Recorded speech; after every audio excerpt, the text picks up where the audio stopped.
নমস্কার বন্ধুরা, এটা যেহেতু শীতকাল তাই আমি একটা বেগুনের ভর্তা নিয়ে হাজির হয়েছি। দেখো অন্য রকমভাবে করব।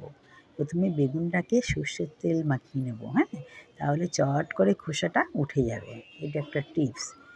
তারপরে গ্যাসের উপরে দেখো একটা ঝাঁঝরি নিয়ে তার উপরে বসিয়েছি বেগুনটা খুব ভালো করে পোড়া হয়ে গেলে তখন খোসাটা আস্তে আস্তে ছাড়িয়ে নেব। বেগুন পোড়াটা তাতে আমি কি মেশাবো সেটা ভালো করে দেখবে, হ্যাঁ। এই বেগুন পোড়াটা তুমি রুটির সাথেও খেতে পারবে বা ভাতের সাথেও খেতে পারবে তোমরা। দেখো খোসাটা চট করে উঠে আসছে, একটুতেই উঠে আসছে, হ্যাঁ। খোসার গায়ে কিচ্ছু লেগে থাকবে না, পরিষ্কারভাবে উঠে আসবে। এই দেখো পরিষ্কারভাবে উঠে আসছে। তারপরে আমি প্যানে একটু সর্ষের তেল দেবো। সর্ষের তেল দিয়ে এই দেখো কি কাঁচা লঙ্কা কুচি, বড়ি আর পেঁয়াজ, বড়িগুলোকে আমি সর্ষের তেলে ভেজে নেব। ভালো করে ভেজে নিয়ে একটু যেই লালচে লালচে হবে তখন নামিয়ে রাখবো।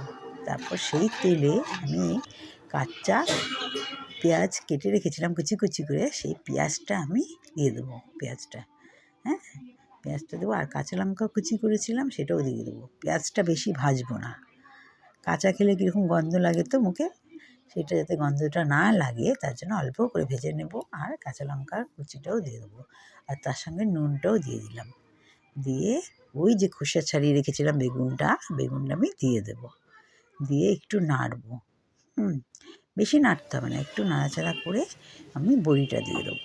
বড়িটা দিয়ে নামিয়ে ফেলবো। এই দেখো হয়ে গেল ব্রিঞ্জালের ভর্তা। ভালো লাগলে সাবস্ক্রাইব করে দিও। বাই।